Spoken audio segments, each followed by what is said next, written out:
Hi, this is Crimson Wolf from Unruly Productions, and this is a video tutorial on how to change your font in Silkroad Online so that capital I and lowercase l look different.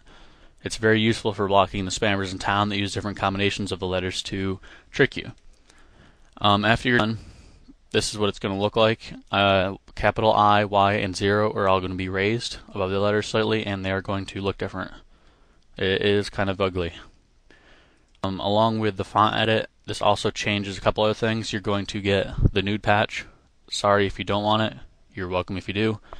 And also, when you're looking at the server lists, instead of just having easy, populated, and crowded, you're going to get another status called full, which obviously means the servers are indeed full. So, yeah, let's get started. Okay, first thing to do is open up your Silkroad folder. In it, you're going to see a bunch of these .pk2 files. The one you're going to be changing is media.pk2. So, just in case you mess something up, just make a copy of it in the folder. This tutorial is very easy to follow.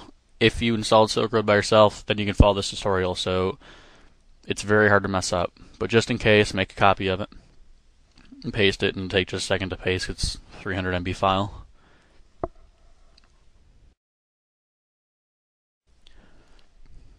Okay, and once that's done, you'll see right here, copy of media.pk2.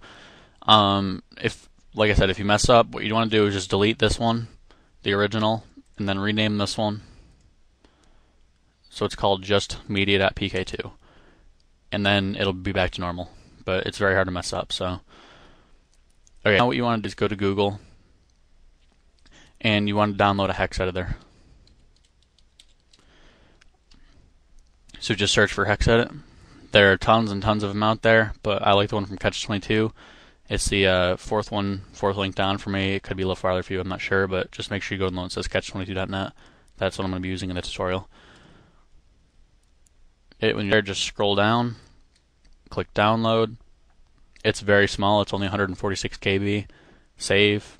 I already have it, as you can see, so I'm not going to save it again, but once you get it, open up the where it was and unzip it, and you'll get this right here. This is a program. Just open it up, and this is what it looks like. It's basically just a big white box with a menu at the top, and you're going to need the file open, and you want to open up that media.pk2. And as you can see, you've got tons and tons and tons of lines of code. So you don't really want to look through all those to find what you're looking for. Just go search, find, or hit Control F, whichever is easier you. Now, where it says data type, make sure you change this to ANSI string, or you're not going to get what you're looking for. Make sure you do that. Now just type in English, just like this. Click Find, and it'll take just a second because it's a rather large file, and English is near the end of it.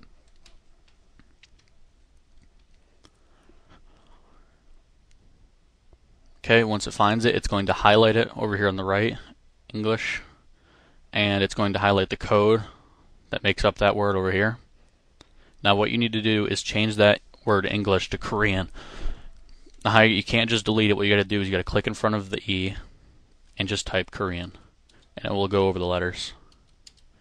Korean, for those of you who don't know how to spell. As you can see, English is longer than Korean, and there's that extra H there, and you got to get rid of that. You got to null it out. You can't just delete it. What you got to do is come over here to the code, and right here, the code that you changed is now highlighted in red just to show that you did change it. And after the last one that you changed, it'll be 6E. That's the last one you changed. You're going to see this 6-8, and that's the H. What you need to do is just click before that and type 0, 0. Then you've come back over here. You can see the H is gone. It's been replaced by just a dot, and that's it. Now we'll just go to File, Save changes, yes, and you are done. Like I said, it's very, very simple to do, very hard to mess up. Now, an easy way to check if that worked is just open up Silkroad, the launcher, go to Option, and if these are in question marks, then you are done, and it did work.